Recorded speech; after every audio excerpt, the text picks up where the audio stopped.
안녕하십니까? 성경의 사건들을 이야기로 풀어가는 천수답의 새벽 묵상입니다. 519번째 이야기 이어갑니다. 내가 나를 사랑하느냐? 오순절 이후 사도 베드로의 활약은 사도행전에 그렇게 잘 나타나 있지 않지만 이것이 그가 하나님의 사업에서 물러났다는 뜻은 아닙니다. 사도는 하나님께 돌아오는 새로운 교회뿐만 아니라 예루살렘 유대인들의 구원을 위한 특별한 사명이 그에게 주어졌다는 것을 알고 있었지요. 한번 그의 주님을 부인함으로 형제들 가운데 신뢰를 잃어버린 베드로는 회개함으로 다시 그 위치를 되찾았습니다.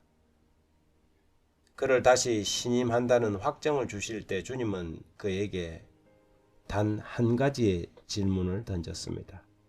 그것은 내가 나를 사랑하느냐였습니다. 내가 나를 사랑하느냐?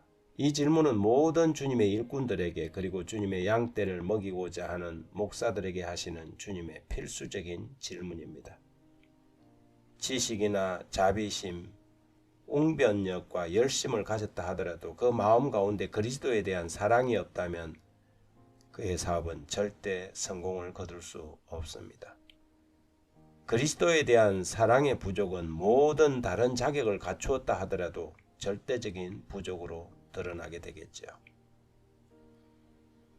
요한복음 21장 15절에 그들이 조밥 먹은 후에 예수께서 시몬 베드로에게 이르시되 요한의 아들 시몬아 내가 이 사람들보다 나를 더 사랑하느냐 하시니 이르되 주님 그러하나이다. 내가 주님을 사랑하는 줄 주께서 아시나이다. 이르시되 내 어린 양을 먹이라 하시고 세 번이나 반복된 질문과 대답 가운데서 주님은 베드로를 다시 목자로 세워주셨습니다.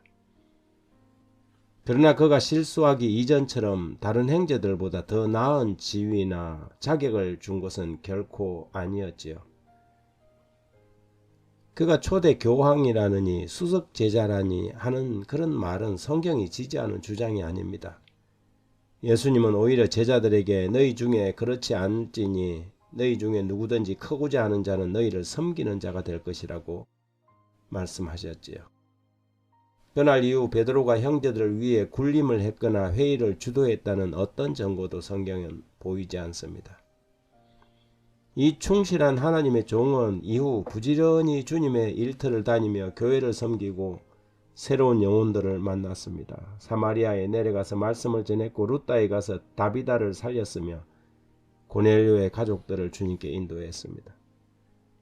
그러나 때론 자신의 연약함 때문에 후임인 바울 사도에게 질책을 듣기도 했지요.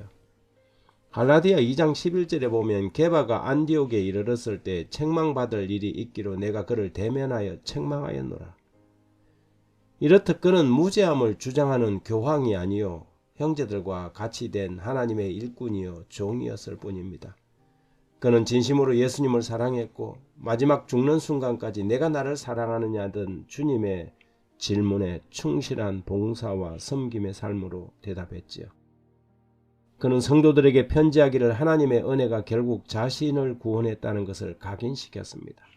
베드로전서 1장 18절에 너희가 알거니와 너희 조상이 물려준 헛된 행실에서 대속함을 받은 것은 은이나 금같이 없어질 것으로 된 것이 아니요 오직 흠없고 점없는 어린 양 같은 그리스도의 보배로운 피로 된 것이니라. 사랑은 사랑에 반응합니다. 하나님의 크신 사랑을 받은 자만이 그분을 바르게 사랑할 수 있지요.